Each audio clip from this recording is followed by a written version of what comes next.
Nih ngeten nggih. Jadi kemarin ada yang bertanya seputar bab talfek. Bahwasanya talfek itu tidak dibenarkan. Secara bahasa gini, talfek itu berarti melipat. Sedangkan yang dimaksud dengan talfek secara syar'i adalah mencampur adukan pendapat seorang ulama dengan pendapat ulama yang lain. Sehingga nantinya tidak seorang pun dari mereka yang membenarkan perbuatan yang dilakukan tersebut. Kalau bahasanya Muhammad Amin Al-Qurdi ini dalam Tanwirul Qulub niku ada wal khamisu adamu talfiki bi ayyul fiqo fi qadiyatin wahidatin ibtidaan wala dawaman baina qaulaini yatawalladu minhuma haqiqatan la yaqulu biha sahibuhuma. Jadi syarat kelima dari taklid yang mengikuti pendapat madhab adalah tidak adanya talfek, yaitu tidak mencampur antara dua pendapat dalam satu qadhiyah atau satu masalah, baik sejak awal, pertengahan maupun seterusnya. Yang nantinya dari dua pendapat itu akan menimbulkan satu amaliyah yang tidak pernah dikatakan oleh orang yang berpendapat. Jelasnya, talfek adalah melakukan suatu perbuatan atas dasar hukum yang merupakan gabungan dua madhab atau lebih. Contohnya ngeten, seseorang berwudu menggunakan wudu madhab Syafi'i dengan mengusap sebagian kepala. Kan patokane kalau Syafi'i itu kan mashu ba'di roksi, berarti mengusap sebagian daripada kepala. Kemudian dia menyentuh kulit wanita ajnabi, lamsul mar'atil ajnabiyah. Dia bersentuhan kulit dengan wanita ajnabi, wanita yang bukan mahramnya. Dan dia langsung salat karena mengikuti madhab Hanafi yang mengatakan bahwa hal seperti itu, yaitu bersentuhan dengan wanita ajnabiyah, bersentuhan kulit dengan wanita yang bukan mahram, itu tidak membatalkan wudhu. Jadi dia menggunakan wudhunya Imam As-Syafi'i, yaitu dengan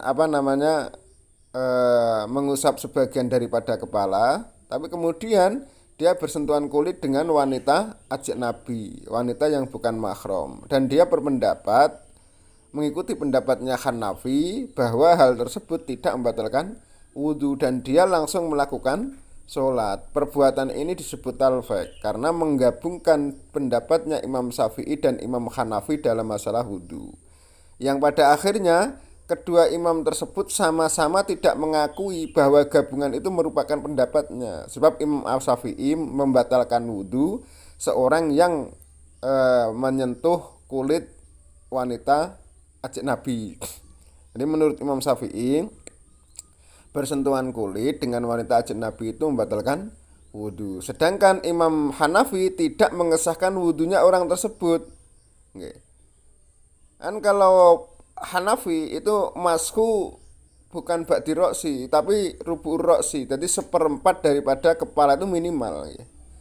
Untuk Imam Hanafi yang namanya mengusap kepala itu adalah minimal seperempat daripada kepala. Seperempat dari kepala itu terusap gitu. Jadi seseorang yang berwudu dengan mengusap sebagian kepala atau tidak menggosok anggota wudu karena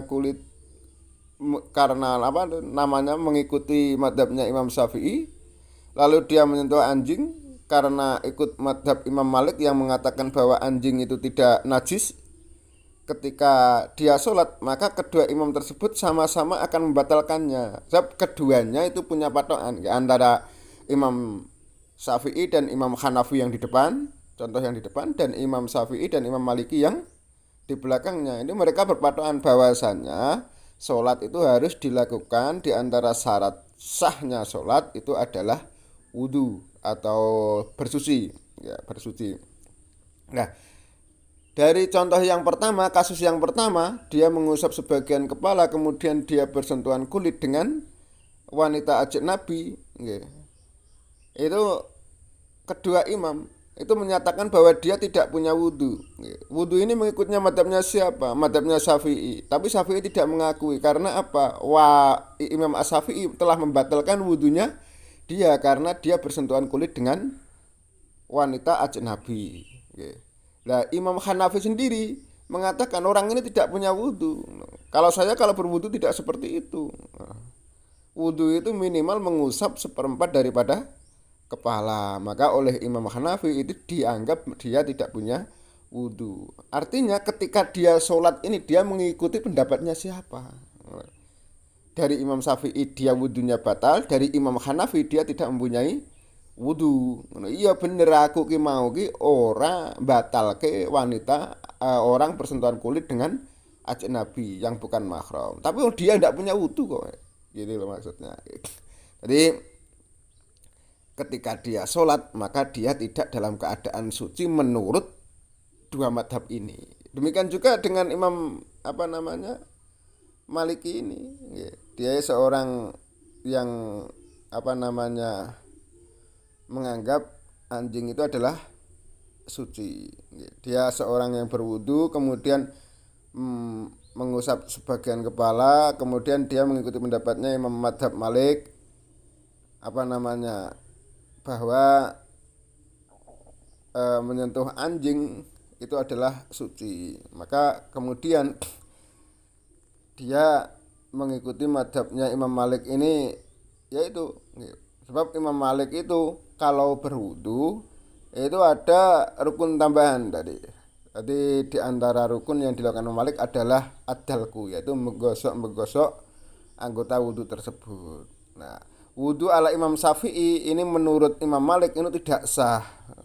Demikian juga anjing menurut Imam Syafi'i termasuk jenis mughalladah, najis yang berat. Maka ketika menyentuh anjing lalu salatnya tidak sah sebab dia tidak bertoharoh, dia tidak bersuci. Dan ini artinya akan menimbulkan talfik, yaitu mencampurkan dua pendapat yang akhirnya dengan itu keluar amal yang tidak dinisbatkan kepada satu mujtahid pun. Tuh. Wa yamtani'u at-talfiqu fi mas'alatin ka'an qallada malikan fi taharatil kalbi wa syafi'i fi ba'dir ra'si fi sholatin wahidah. Ayo kalau yanah begitu. Talfiq dalam satu masalah itu dilarang. Seperti ikut pada Imam Malik dalam sucinya anjing dan ikut Imam Syafi'i dalam bolehnya mengusap sebagian kepala untuk mengerjakan sholat. Itu kalau di yanah seperti itu.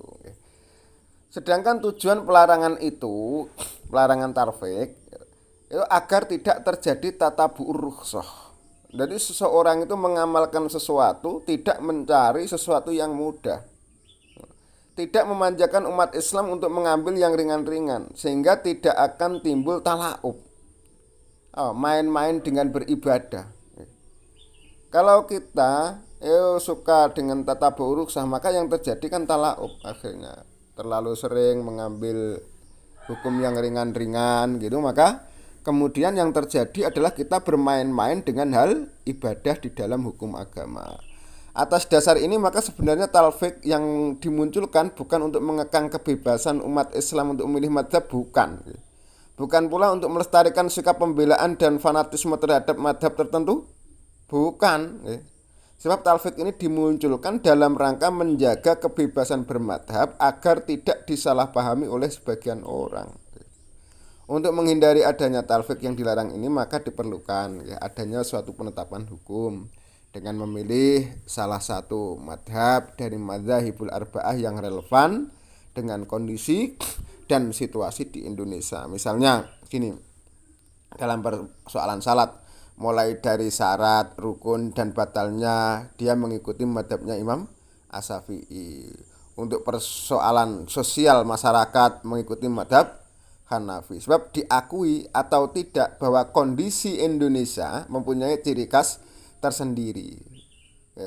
Tuntutan kemaslahatan yang ada berbeda dari satu tempat dengan tempat yang lain. Maka ketika dia dalam satu hal, satu masalah mengikuti satu madhab, kemudian dengan masalah yang lain dia mengikuti madhab yang lain, itu diperbolehkan selama dia tidak mencampur adukan dua pendapat atau dua eh, pendapat mujtahid di dalam satu masalah. Itu keterangan sedikit tentang masalah talfik. Sebenarnya masih panjang ini nanti kalau dibahas, sebab nanti ada siapa-siapa saja orang yang dilarang melakukan talfik ini.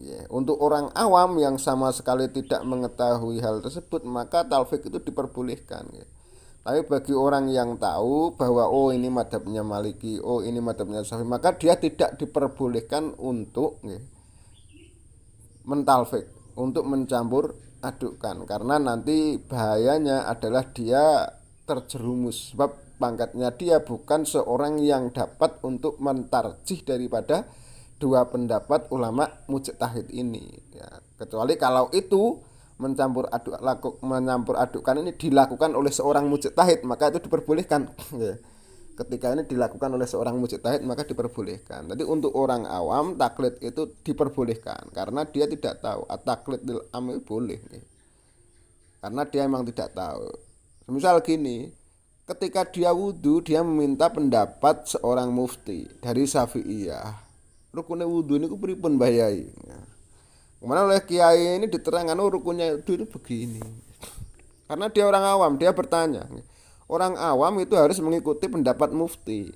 Lah kebetulan dia mengambil bab wudhu, rukunnya wudhu ini kepada seorang mufti dari kiai yang Syafi'iyah. Dipelajari, kemudian dia kembali meminta pendapat seorang kiai. Nah, yang membatalkan wudhu itu apa saja Mbak Yai? Nah, ternyata yang ditanyai bab membatalkan wudhu ini orang Hanafiyah, madhabnya Hanafiyah. Jadi dia mengamalkan rukun wudhu sesuai apa yang diberikan, pelajaran apa yang diberikan oleh kiai bermadhab Syafi'iyah.